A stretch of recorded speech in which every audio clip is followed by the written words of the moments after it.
तू ही रे माझा मित्र या मालिकेच्या पुढील काही येणाऱ्या भागांचे लेटेस्ट त्याचबरोबर इंटरेस्टिंग अपडेट आपण आपल्या आजच्या या व्हिडिओमध्ये जाणून घेणार आहोत। अजिबात वेळ वाया न घालवता आपल्या आजच्या या व्हिडिओला सुरुवात करूया। तर आता आपण इथे पाहतो की संजय देसाई म्हणजेच ईश्वरीचे बाबा हे अजूनही हॉस्पिटलमध्ये दाखल असतात। त्यांना डिस्चार्ज मिळालेला नसतो किंवा त्यांच्यामध्ये फारशी काही सुधारणासुद्धा झालेली नसते। तर इकडे आता घरी गणपती बसवलेला असतो जेणेकरून बाबांमध्ये काहीतरी फरक पडावा म्हणून। तर इथे राजेशला मात्र वेगळीच लग्नाची घाई झालेली असते। तो सारखा ईश्वरीला म्हणत असतो, ईश्वरीच्या आईला म्हणत असतो की आपण आता लग्न करून घेऊया, काकांमध्ये काही फरक नाही पडत आहे। तर मग आपण हे असं थांबून तरी काय करणार, किती दिवस आपण न लग्न करता हे असंच राहणार, त्यापेक्षा मी म्हणतो आपण लग्न करून घेऊ। आपण जर लग्न केलं तर काकांनाही आनंद होईल, तसंही काकांची शेवटची इच्छा तर तीच होती ना, आपलं लग्न व्हावं। मग तर आता हे सगळं ना नमूला अजिबात पटत नसतं। म्हणजे तिला आधीच राकेशवरती थोडाफार डाऊट आहेच, पण त्यात आता त्याचं हे असं वागणं बघून तिला जरा वियर्ड वाटतं। मग आता ती विचार करते की राकेशजी हे असे कसे काय वागू शकतात। म्हणजे नेहमी तर असं दाखवतात की यांचा बाबांवरती खूप जीव आहे, सतत बाबांबद्दल बोलत असतात, काका काका करत बाबांच्या मागे पुढे करतात। आणि आज बाबा हॉस्पिटलमध्ये ॲडमिट आहेत तर हे सरळ सरळ म्हणतात की त्यांना तर हेच हवं आहे म्हणून। हे कसं शक्य आहे? काय करू? कोणाशी बोलू या विषयावर? नमूशी बोलू की आईशी बोलून बघू? नाही नको, इशूशी बोलत नाही, आईशीच बोलते। आईशी बोलणं जास्त चांगलं पडेल।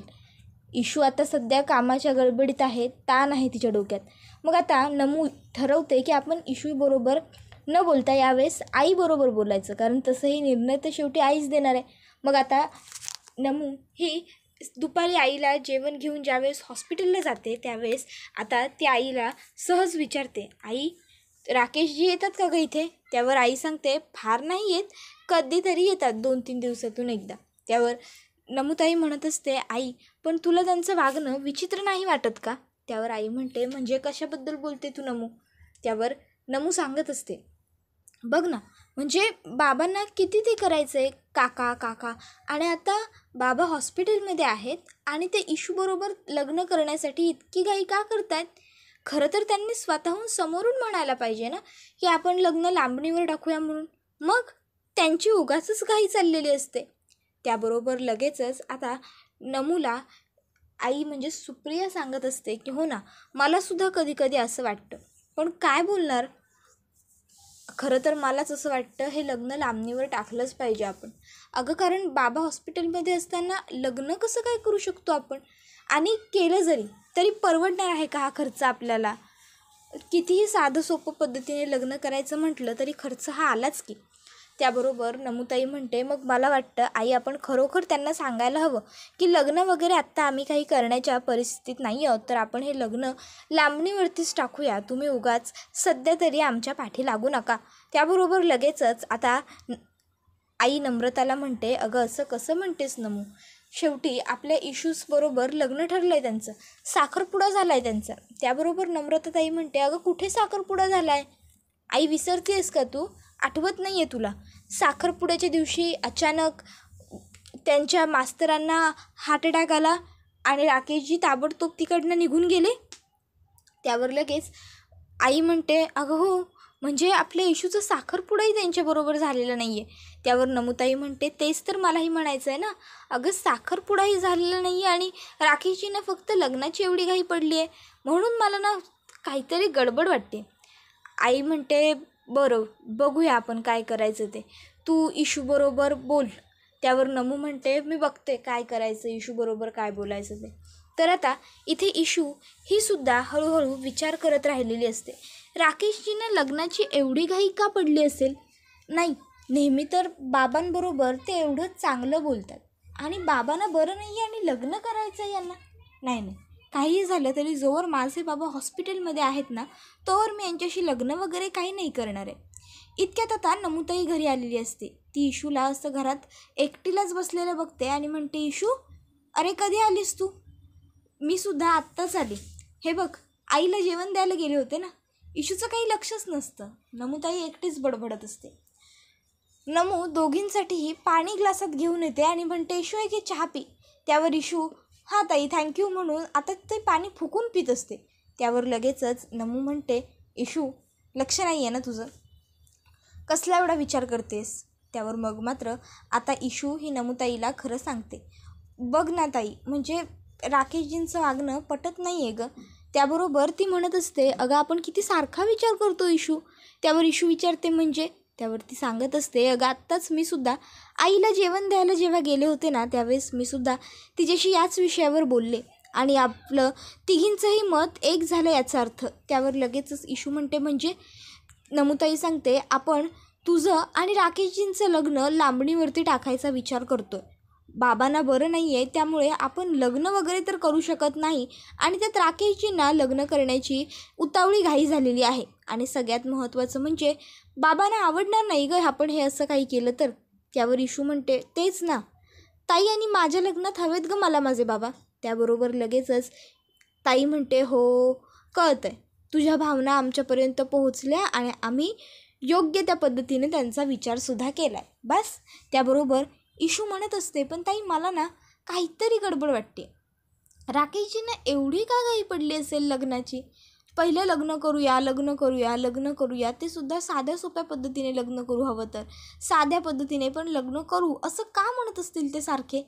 त्यावर नमुताई म्हणते की इशू हे बघ, हे तुलाच माहिती असेल की नाही, तुमचं आता लग्न ठरलं आहे, मग तुम्ही एकमेकाबरोबर बोलत असाल, त्यांच्या बोलण्यातून वागण्यातून तुला काही वेगळे पण जाणवत नाही का.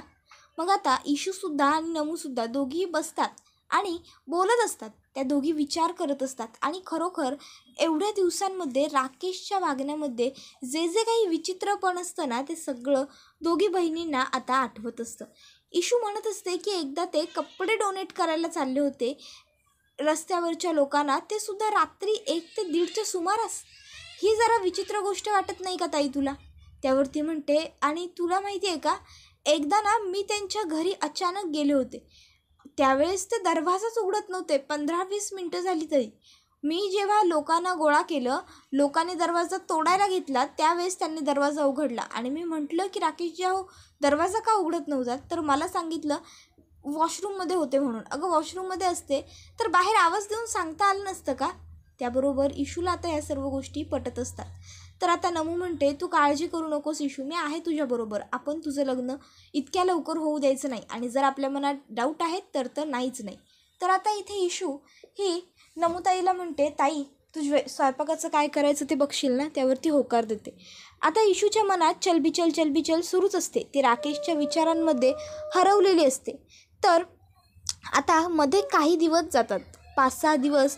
कालांतरानंतर आता इशू ही रस्त्याने चाललेली असते. इतक्यात अर्णवसुद्धा त्याच रस्त्याने गाडीवरून चाललेला असतो. त्याची नजर ईश्वरीवरती पडते. आता अर्थात ईश्वरीचा चेहरा बघताच अर्णवच्या लक्षात येतं की ईश्वरी फारशी काही खुश दिसत नाही आहे, ती नाराज आहे. मग आता अर्णव हा गाडी साईडला ड्रायव्हरला पार्क करायला सांगतो. ड्रायव्हर गाडी साईडला घेतो. तर आता तो गाडीतून खाली उतरतो आणि ड्रायव्हरला सांगतो की एक काम कर, मी जोवर सांगत नाही तोवर गाडी घेऊन पुढे येऊ नको, इथेच थांब. त्यावर तो म्हणतो, ठीक आहे साहेब.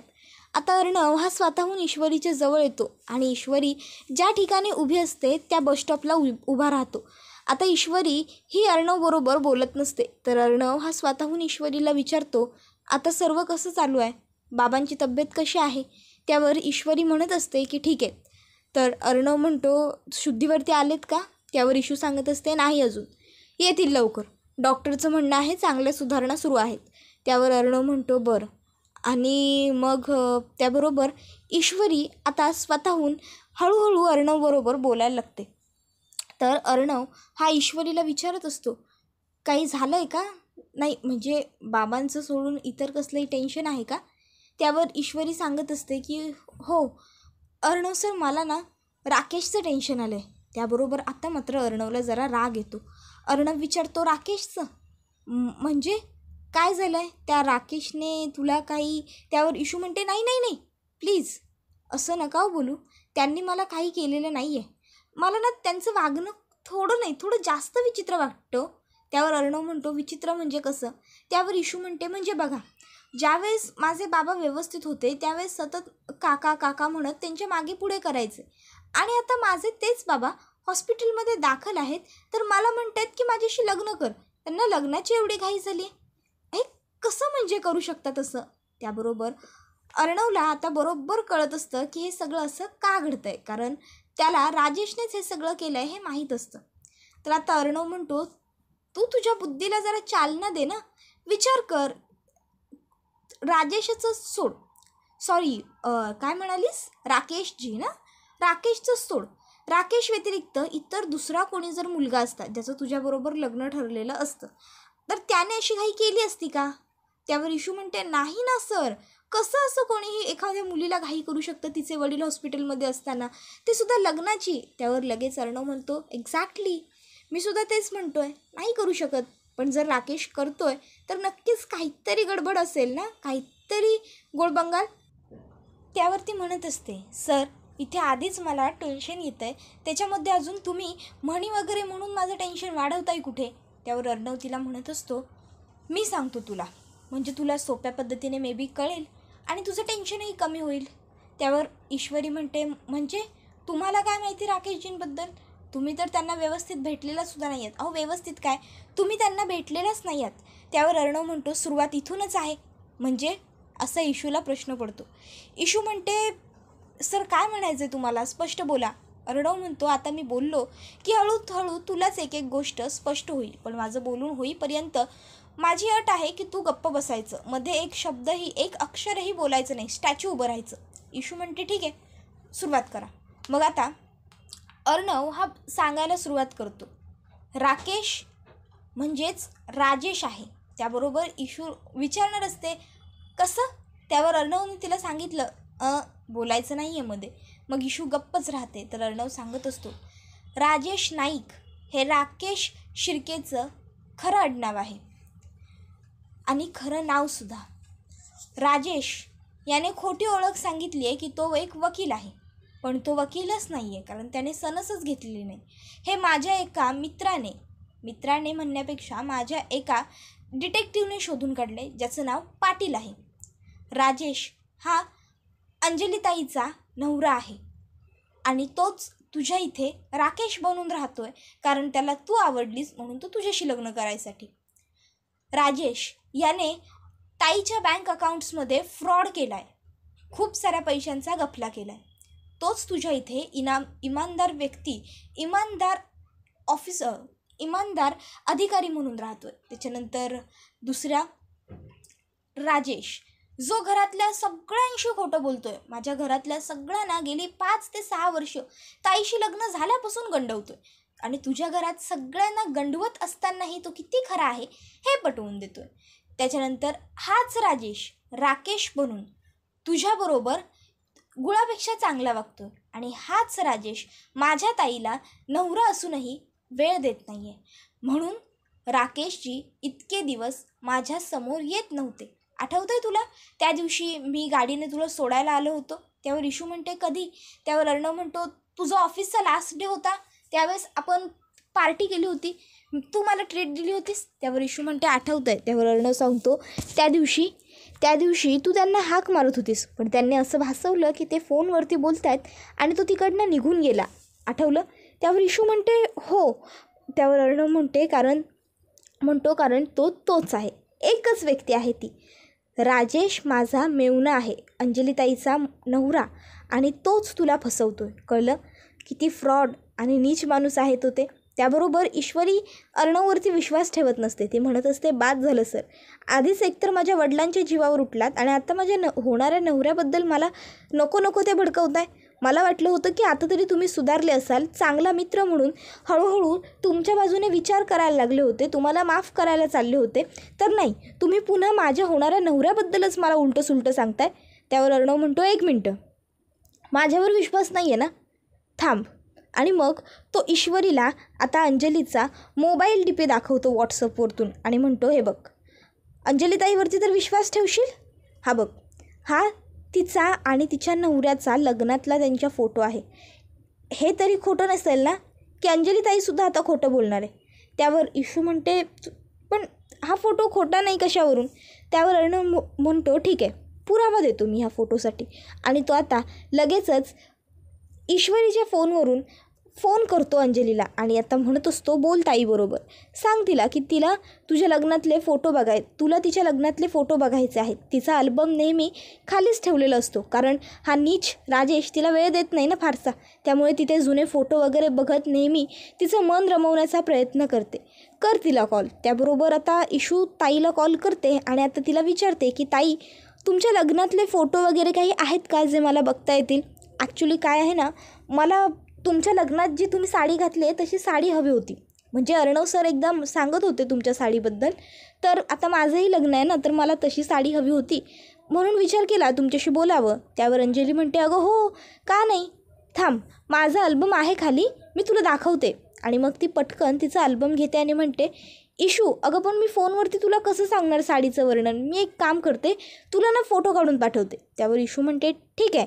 मग आता ती फोटो काढून जेव्हा पाठवते तेव्हा त्या फोटोमध्ये पूर्ण फोटो तिने पाठवलेला असतो, फक्त त्या साडीवरती तिने एक लाल रंगाची खून केलेली असते आणि म्हणते की बघ ही साडी आहे, असं ती खाली मेसेज करते. आता ईश्वरी तो फोटो आल्याबरोबर फोटो पटकन उघडून बघते, तर त्याच्यामध्ये तिला राकेश दिसतो. अर्णव म्हणतो, आता तरी विश्वास पटतोय की आणखीन काही पुरावा हवा आहे? त्याबरोबर तो म्हणतो, 1 मिनटं थांब. आणि मग तो अविनाश मामालासुद्धा कॉल करतो आणि अविनाश मामाचं आणि इशूचं बोलणंसुद्धा तो करवून देतो. अविनाश मामासुद्धा आता इशूला त्याच्याबद्दलची सगळी माहिती सांगतो. आणि मग मात्र आता इथे इशूला कळून चुकलेलं असतं की हा राजेश किती नीच आहे ते. त्यावर अर्णव म्हणत असतो, सांग मला, अजूनही तुला वाटतंय की मी तुझ्याशी खोटं बोलतो असं? त्यावर इशू अर्णवसमोर हात जोडते आणि मला माफ करा, माझं चुकलं, तुम्ही माझं आयुष्य वाचवण्याचा प्रयत्न करत होतात आणि मी मात्र फक्त तुम्हाला दोष दिला असं म्हणत असते. त्यावर अर्णव म्हणत असतो, इट्स ओके, या सगळ्यात तुझीसुद्धा काही चूक नाही आहे. तू फक्त तेच करत गेलीस जे तुझ्या समोर येत गेलं. तुझ्या व्यतिरिक्त दुसरी एखादी कोणीही मुलगी असती तर तिनेही हेच केलं असतं. तर हे सगळं जे घडलेलं असतं त्यानंतर इशूला खूप मोठा धक्का बसलेला असतो. तिला कळत नसतं की मीच का, हे सगळं माझ्याबरोबरच का? त्यावर अर्णव तिच्या जवळ बसतो आणि तिला म्हणतो, प्रश्न पडतायत ना, मीच का, माझ्याबरोबरच का? माझ्याबरोबरसुद्धा हे सगळं होऊन गेलेलं आहे. त्यावर इशू म्हणते, म्हणजे? त्यावर अर्णव तेव्हा तिला सांगतो, मी एका मुलीवर प्रेम करायचो, बेसिकली मॉडेल होती ती, पण मला सोडून निघून गेली, कारण त्यावेळेस मी नुकतंच सात्विक फॅशन सुरू केलं होतं आणि बिझनेस माझा फार प्रॉफिटमध्ये नव्हता, म्हणून मी इतका रूड आहे, ॲरोगंट आहे. मी ज्यांच्या प्रेमात पडतो किंवा म्हणजे मी ज्यांच्यावर प्रेम करतो ना, ती सगळी माणसं मला सोडून जातात. सगळ्यात आधी माझी आई, नंतर जुली आणि आता त्याबरोबर तू म्हणण्याऐवजी तो थांबतो. त्यावर हा व्हिडिओ इथेच संपतो. थोडक्यात काय तर आजच्या व्हिडिओमध्ये इशूला सगळं खरं कळतं. व्हिडिओ आवडला तर व्हिडिओला लाईक करा. धन्यवाद.